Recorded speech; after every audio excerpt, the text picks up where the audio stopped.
Welcome to Echo of Crime YouTube channel.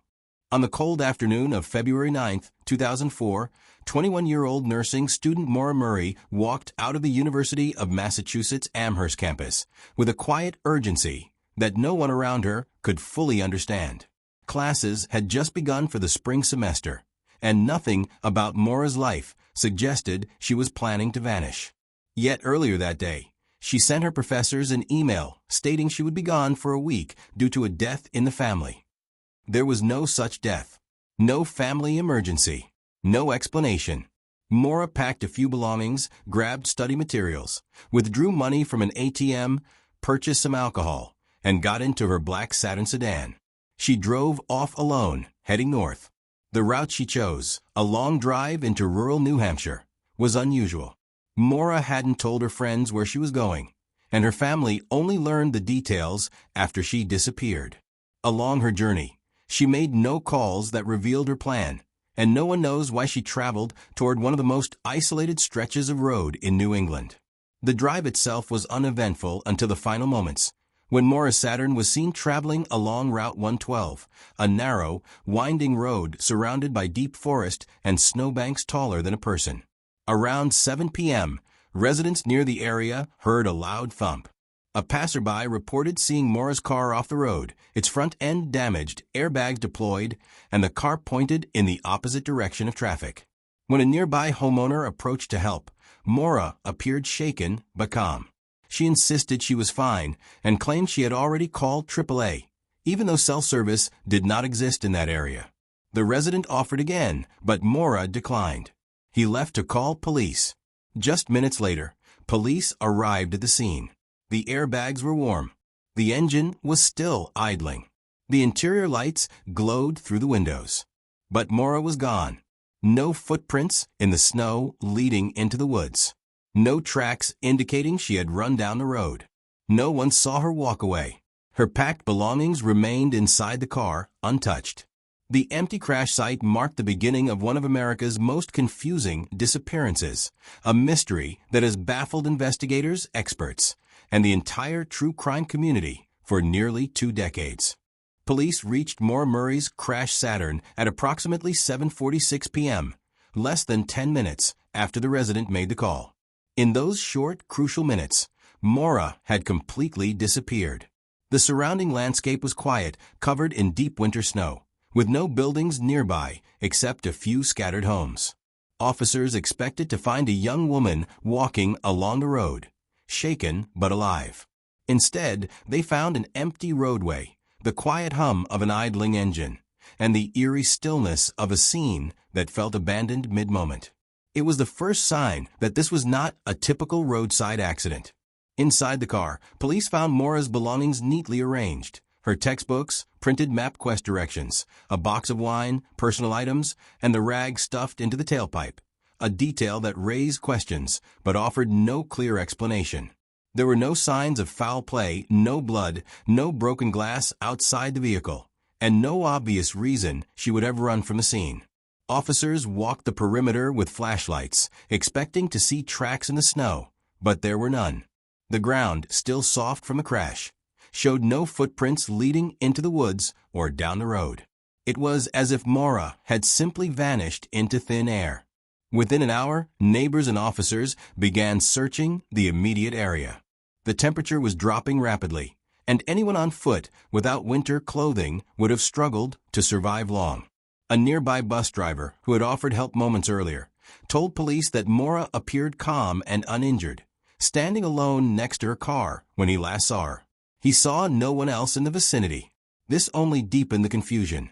How could she disappear so completely, so quickly, and without being seen by anyone? As the night grew colder, more teams arrived. Officers knocked on doors, asked residents if they had seen a young woman walking, and scanned the woods with flashlights and search patterns. A K-9 unit tracked a faint scent from the crash site, but it ended abruptly within a short distance down the road, suggesting she may have entered another vehicle. But whose vehicle? Voluntarily or under pressure? No one knew, and no local residents reported seeing a car stop or pick someone up. By the following morning, the crash site had transformed into a command point. Search teams, volunteers, and tracking dogs combed the area for hours, then days. Drones and helicopters scanned the treetops. Officers walked shoulder to shoulder through frozen fields and dense woods.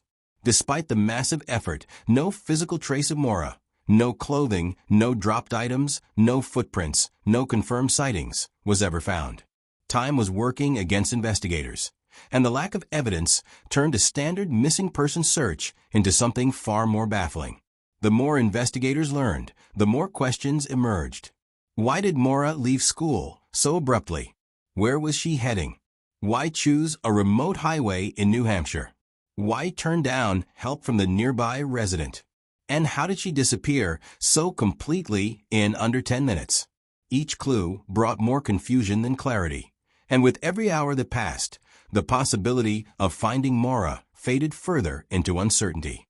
To this day, the area of Route 112 is known as Maura's vanishing point, the last place she was ever seen, the center of a mystery that continues to haunt New England and true crime investigators across the world.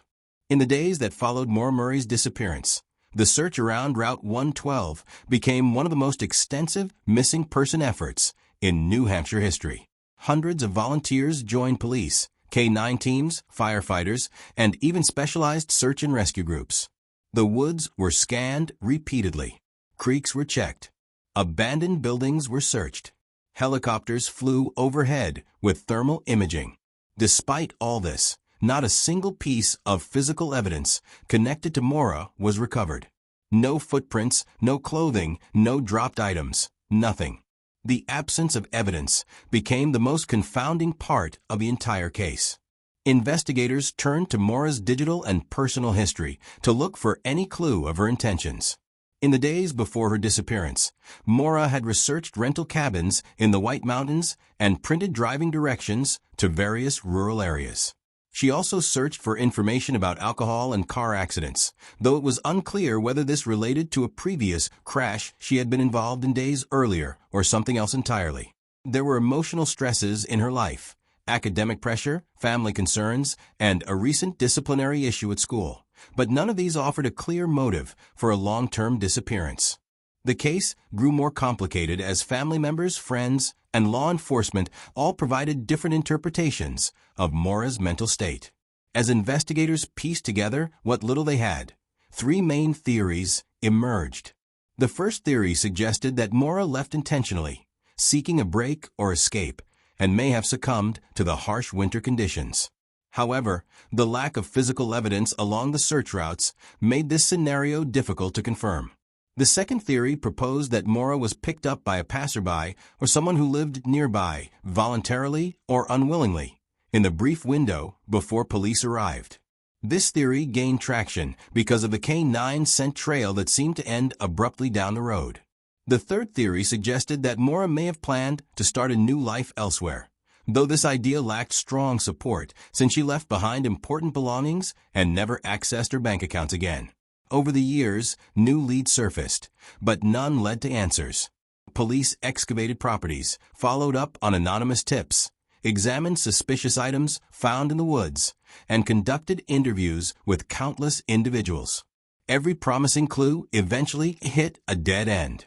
Even advanced searches decades later, using ground-penetrating radar, updated forensic methods, and renewed public attention, produced no breakthrough.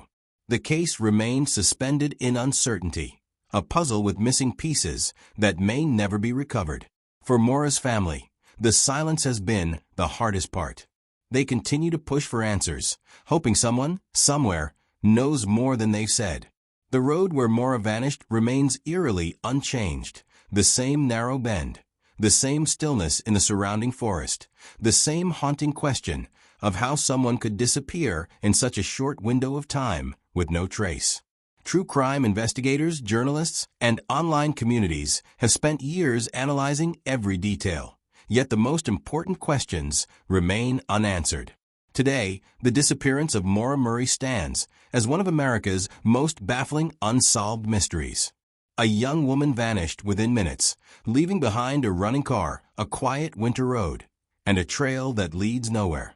Over 2 decades later, Her case continues to raise questions about timing, circumstances, and the fragile line between safety and the unknown.